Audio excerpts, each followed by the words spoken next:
नमस्कार। आज हम बात करेंगे संगीत का जो आधार है, आवाज़, ध्वनि, इसके बारे में। इसे नाद कहा जाता है। नाद के बाद श्रुति, श्रुति से स्वर और स्वर से राग।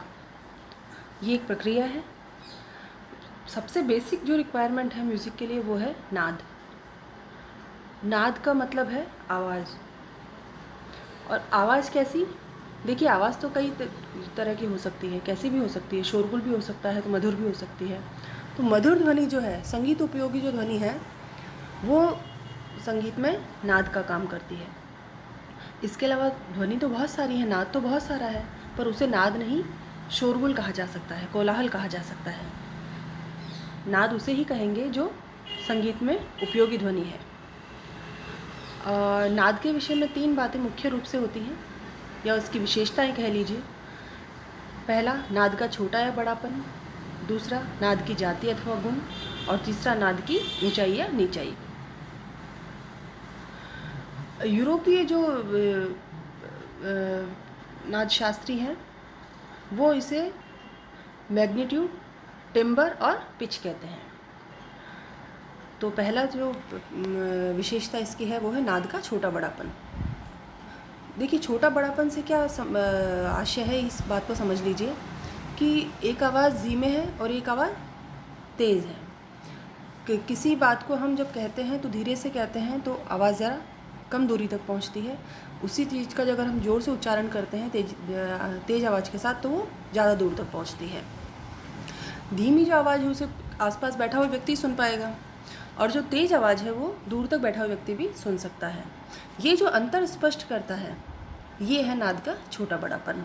यानी जितना कंपन अधिक होगा उतनी आवाज़ दूर तक पहुंचेगी। इसके बाद बारी आती है नाद की जाति अथवा गुण की।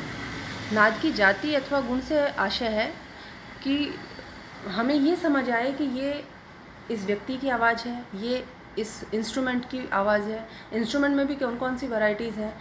वायलिन की आवाज़ अलग होती है, सितार की अलग होती है, सारंगी की अलग होती है।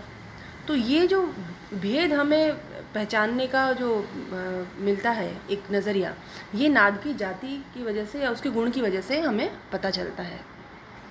और हम बिना देखे भी सिर्फ आवाज़ सुन के ही कह सकते हैं कि ये फला राग का माफ़ कीजिएगा, फला इंस्ट्रूमेंट की आवाज़ है, या फिर ये कोई आदमी गा रहा है या कोई औरत गा रही है, इस तरह से। तो ये जो पहचानने का एक है नाद का प्रकार, ये है इसके गुण से हमें पता चलता है। इसके बाद बारी आती है नाद की ऊंचाई या नीचाई की। अब ऊंचाई नीचाई का संबंध जो है वो प्रत्येक सेकंड में होने वाले आंदोलन से है। आंदोलन यानी वाइब्रेशंस। जितने ज़्यादा वाइब्रेशन होंगे उतना नाद ऊंचा होगा, और जितने वाइब्रेशन कम होंगे उतना नाद नीचा होगा। देखिए, अब नाद का छोटा बड़ापन अलग चीज़ है और नाद का ऊंचा नीचापन अलग चीज़ है। जो नाद का छोटा बड़ापन है उसका आंदोलन से कोई संबंध नहीं है, लेकिन नाद की ऊंचाई नीचाई का संबंध आंदोलन संख्या के आधार पर ही निश्चित किया जाता है। इसीलिए ये भी कहा जा सकता है कि एक ही नाद छोटा या बड़ा भी हो सकता है और ऊंचा या नीचा भी हो सकता है। अब देखिए, मैं अगर इसे इस भाषा में समझिए कि पिच की बात हो रही है। नाद की ऊंचाई नीचाई मतलब पिच। कोई आदमी है वो लोअर स्वर में बात करता है, लोअर नोट में। किसी का होता है कि गला बहुत तीखा होता है, कि हम कहते हैं कि यार कितना तीखा बोल रहा है ये। तो ये जो फ़र्क आ रहा है आंदोलन का, फ्रीक्वेंसी का, वाइब्रेशन का, ये जो अंतर है, ये है नाद की ऊंचाई नीचाई अर्थात पिच का। कि हम कहते हैं कि ये पांचवें काले से गा रहा है, ये ए से गा रहा है, ए शार्प से गा रहा है, ये सी शार्प से गा रहा है। तो ए शार्प से सी शार्प की जो है वो आंदोलन संख्या ज़्यादा है, और इसीलिए उसके पिच में अंतर है। इसके बाद बात करते हैं श्रुति की। श्रुति, देखिए, ऐसी आवाज़ को कहा जाता है जो गीत में प्रयुक्त की जा सके और एक दूसरे से अलग अलग और स्पष्ट रूप से पहचानी जा सके। अब इसको समझने के लिए एक और मैं आपको एग्जांपल देती हूँ। मान लीजिए हमने एक नाद ले लिया, या एक ध्वनि कह लीजिए, उसकी आंदोलन संख्या 100 कंपन प्रति सेकंड है। फिर हमने दूसरा नाद लिया, उसकी आंदोलन संख्या 101 कंपन प्रति सेकंड है। ये वैज्ञानिक दृष्टि से तो ये दोनों अलग अलग हैं, 100 और 101 एक दूसरे से अलग ही हैं, लेकिन उसको हम पहचान नहीं सकते कान से। इतनी जो बारीक चीज़ है उसको हम कान से पकड़ नहीं सकते हैं। उसके लिए आपको डिफरेंट टाइप के इंस्ट्रूमेंट्स की और टेक्निकल ज़रूरत होगी उस चीज़ को समझने के लिए। तो वैज्ञानिक दृष्टि से जो दो नाद भिन्न तो हैं, लेकिन वो कान से सुने जा सके या पहचाने जा सकें, वो जो ध्वनि है वो हुई श्रुति। इसी तरह से संगीत में जो श्रुति है वो 22 बताई गई हैं। एक सप्तक में 22 श्रुतियाँ बताई गई हैं। श्रुतियों से ही स्वरों का निर्माण होता है। संगीत पारिजात जो ग्रंथ है उसमें लिखा गया है कि जो सुनी जा सकती है वह श्रुति कहलाती है। और स्वर और श्रुति में इतना ही भेद है जैसे कि सर्प और उसकी कुंडली में।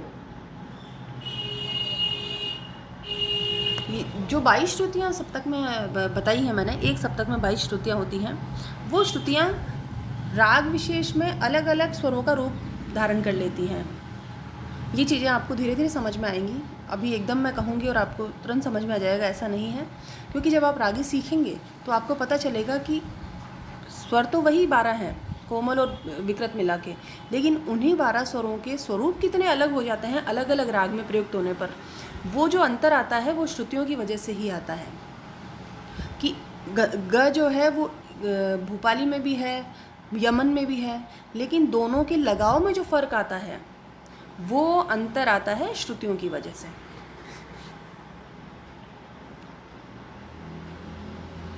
तो 22 श्रुतियाँ जैसे हैं तो समझ लीजिए कि एक श्रुति इस राग में काम आ रही है, लेकिन किसी और राग में वो श्रुति काम में नहीं आती, उसके अलावा कोई और श्रुति उसमें प्रयुक्त होती है। तो उस श्रुतियों के अंतर से जो राग का भाव बदलता है, स्वर का लगाव बदलता है, वो श्रुतियों के कारण ही होता है।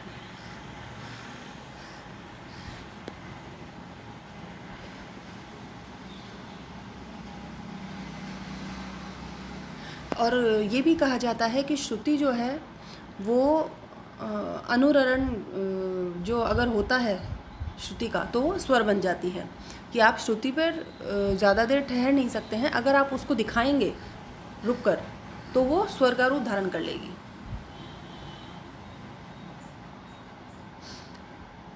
संगीत दर्पण जो ग्रंथ है उसमें श्रुति की क्या परिभाषा दी गई है वो बता देती हूँ मैं आपको। प्रथमाघात से अनुरण या प्रतिध्वनि या कह गूंज जो उत्पन्न होती है या जो बिल्कुल छोटा नाद उत्पन्न होता है वो श्रुति कही जाती है। देखिए, मैंने जैसा पहले भी कहा कि अगर आप श्रुति पर ठहराव करेंगे तो वो स्वर का रूप धारण कर लेती है। दोनों ही स्वर और श्रुति में कोई विशेष अंतर नहीं है। श्रुति ही स्वर का रूप धरती है और ये दोनों ही संगीत उपयोगी आवाज़ें हैं गायन वादन में, और आवाज़ स्पष्ट सुनी जा सकती है। बस इस बात का विशेष रूप से ध्यान रखना है कि श्रुति जो है वो स्पष्ट सुनी जा सकनी चाहिए। इसीलिए सप्तक में सिर्फ 22 श्रुतियों को बताया गया है कि ये 22 श्रुतियाँ जो हैं वो एक सप्तक में स्पष्ट रूप से सुनी जा सकती है और पहचानी जा सकती है। अब इसके बाद बात करते हैं स्वर की। देखिए, स्वर जो है वो श्रुतियों से बना है। ये जो 22 श्रुतियाँ हैं उसी से हम उसमें से स्वरों का चुनाव करते हैं। तो शुद्ध जो स्वर कहे जाते हैं वो 7 स्वर कहे जाते हैं, चाहे वो हिंदुस्तानी संगीत पद्धति है या कोई और संगीत है। शुद्ध स्वर 7 कहे जाते हैं। उसके अलावा विकृत स्वर होते हैं, वो होते हैं हिंदुस्तानी संगीत में 5। तो 7 और 5 मिलाकर टोटल हो गए 12। पहले हम शुद्ध स्वरों की बात करते हैं, उसके बाद मैं विकृत स्वरों के बारे में आपको बताती हूँ। ये जो शुद्ध स्वर हैं ये 7 स्वर हैं। सा, रे, ग, म, प, ध, नी, ये 7 स्वर हुए। और शास्त्रों में जो इनके नाम दिए गए हैं वो हैं सा का षड्ज, रे का ऋषभ, ग का गंधार, म का मध्यम, प का पंचम, ध का धैवत और नी का निषाद। ये नाम आप ध्यान रखिएगा। कई बार पेपर में सारेगामा पधा नी नहीं लिखा होता है, षड्ज या गंधार भी होता है, निषाद लिखा होता है, धैवत लिखा होता है, तो आपको ये पहचान में आना चाहिए कि किस स्वर के बारे में बात कर रहे हैं। ये तो हुए शुद्ध स्वर। अब शुद्ध स्वर के अलावा हिंदुस्तानी संगीत में 5 विकृत स्वर भी कहे जाते हैं। ये 5 विकृत स्वर कौन से हैं? देखिए, विकृत स्वर होते हैं या तो स्वर अपनी शुद्ध अवस्था से नीचे हट जाए या फिर अपनी शुद्ध अवस्था से ऊपर खिसक जाए। 2 अवस्था में विकृत होता है स्वर, या तो अपनी जो पोजीशन है उससे नीचे खिसक जाएगा या फिर अपनी पोजीशन से ऊपर खिसक जाएगा। तो जब स्वर अपनी पोजीशन से नीचे खिसकता है तो उसे कोमल की संज्ञा दी जाती है, और जब अपने पोजीशन से ऊपर की तरफ खिसकता है, आगे की तरफ खिसकता है, तो उसे तीव्र की संज्ञा दी जाती है। तो कोमल जो स्वर हैं वो 4 कहे गए हैं। ये 4 स्वर हैं रे, ग, ध और नी। रे ग ध नी जो 4 स्वर हैं वो हमेशा कोमल होते हैं, अर्थात जब भी वो विकृत होंगे तो हमेशा नीचे की तरफ ही खिसकेंगे, ऊपर की तरफ नहीं खिसकेंगे। इसके बाद बारी आती है म की। म जो स्वर है एकमात्र ऐसा स्वर है हिंदुस्तानी संगीत पद्धति में जो विकृत होता है तो नीचे की तरफ नहीं खिसकता है, ऊपर की तरफ खिसकता है, तब विकृत होता है, और इसे संज्ञा दी गई है तीव्र मध्यम की या तीव्र म की। अब बारी आती है षड्ज और पंचम की। षड्ज और पंचम जो स्वर हैं वो कभी विकृत नहीं होते और इसीलिए इनको अचल स्वर कहा जाता है। ये अपनी जगह से कभी नहीं हिलते, न आगे खिसकते हैं न पीछे खिसकते हैं। ये अपना स्वरूप कभी नहीं बदलते, इसलिए सा और प को अचल स्वर कहा जाता है। रे ग ध नी कोमल और मध्यम हमेशा तीव्र होता है। अब इसके बाद बात करते हैं हम सप्तक की। जैसा कि मैंने आपसे शुरू में कहा, नाद से श्रुति, श्रुति से स्वर, स्वर से सप्तक। तो अब हम आ गए हैं सप्तक पर। सप्तक क्या चीज़ है? मुख्य जो 7 स्वर हैं उनका क्रमानुसार एक के बाद एक पंक्तिबद्ध लिखना, रखना या गाना वो सप्तक का रूप बनाता है। हिंदुस्तानी संगीत पद्धति में शुद्ध सप्तक जो है वो बिलावल सप्तक कहा जाता है। इसमें 7 जो स्वर हैं वो शुद्ध रूप में प्रयुक्त होते हैं। अब देखिए सप्तक क्या हुआ, मैं आपको बताती हूँ। जैसे मैंने बताया कि शुद्ध स्वर है 7, सा रे ग म प ध नी। तो सा रे ग म प ध नी में 7 ही स्वर हैं। ये जो 7 स्वर हैं ये एक सप्तक हुआ। फिर नी के बाद अगले नी से जस्ट आगे अगला सप्तक हो जाएगा सा रे ग म प ध नी। फिर उसके ऊपर सा रे ग म प ध नी। इस तरह से जब हम क्रमानुसार इन स्वरों को लिखते जाएंगे तो सप्तक तैयार होते जाते हैं। अब संगीत में मुख्यतः 3 ही सप्तक काम में आते हैं, मंद्र, मध्य और तार। अब मंद्र सप्तक जो है संगीत में सिर्फ 3 ही क्यों काम में आते हैं ये भी मैं बता देती हूँ आपको कि तार सप्तक के ऊपर वाले जो अति तार सप्तक जो होगा वो गाने या बजाने में बहुत मुश्किल होगा। आवाज़ वहाँ तक पहुँच नहीं पाएगी क्योंकि उसकी तारता बहुत ज़्यादा होगी, तो गाना आसान नहीं होता, इसलिए उसका प्रयोग संगीत में नहीं है। और अति मंद्र सप्तक यानी मंद्र सप्तक से नीचे की तरफ अति मंद्र सप्तक होगा, उसमें भी वही स्थिति होगी कि आपकी आवाज़ ही नहीं निकलेगी, या आप इंस्ट्रूमेंट पे भी अगर कोशिश करेंगे तो वो सुनने में कर्णप्रिय नहीं लगेगा या फिर ध्वनि अच्छी नहीं होगी। और कंठ से तो आप ये ध्वनि निकाल ही नहीं सकते हैं, क्योंकि अति मंद्र जब होगा तो आपका गले से आवाज़ ही नहीं निकलेगी, हवा ही निकल पाए तो बहुत बड़ी बात होगी। इसलिए तो देखिए मध्य सप्तक जो है उसके आधार पर मंद्र और तार सप्तक की स्थापना या कहिए उसका एक स्थान पता चलता है। मध्य सप्तक क्या, जिस आम बोलचाल भाषा में हम बात करते हैं, जैसे मैं अभी जिस स्वर में बात कर रही हूँ ये एक तरह से मेरे मध्य सप्तक का सा हुआ। इस सा से नी तक का जो एक सप्तक बना वो हुआ मध्य सप्तक।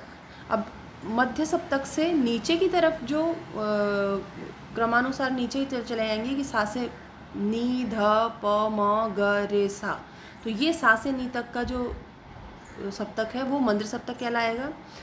मध्य सप्तक के ऊपर की तरफ सा रे ग म प ध नी जो होगा वो सप्तक कहलाएगा तार सप्तक। अब इसकी भी अपनी पहचान होती है। मध्य सप्तक जो है उसमें स्वरों के ऊपर या नीचे किसी तरह का कोई चिन्ह नहीं लगाया जाता है, लेकिन लिखने के समय हमें ये कैसे पता चलेगा कि अगर हम सिर्फ सा रे ग म प ध नी सा रे ग म प ध नी लिखेंगे तो कौन सा सप्तक है। तो उसके लिए व्यवस्था की गई है कि मंद्र सप्तक के जो स्वर हैं उसके नीचे बिंदी लगाई जाती है, उससे हमें पता चलता है कि ये स्वर मंद्र सप्तक का है। और तार सप्तक जो है उसके स्वरों पर ऊपर की तरफ बिंदी लगाई जाती है, जिससे हमें ये पता चलता है लिखते समय कि ये जो सप्तक के स्वर हैं ये तार सप्तक के स्वर हैं। और मध्य सप्तक के जो स्वर हैं उस पर किसी तरह की कोई बिंदी नहीं होती है या किसी तरह का कोई चिन्ह नहीं लगाया जाता है। अगर सामान्य रूप से सारेगामा पधनी लिखा है तो वो मध्य सप्तक के स्वर हुए। उन स्वरों के नीचे अगर बिंदी लगा दी जाएगी तो वो मंद्र सप्तक के स्वर हो जाएंगे, और उन स्वरों के ऊपर अगर बिंदी लगा दी जाएगी तो वो तार सप्तक के स्वर हो जाएंगे। तो ये था हमारा आज का लेक्चर। उम्मीद करती हूँ आप लोगों को समझ में आ रहा होगा। आज के लिए इतना ही, धन्यवाद।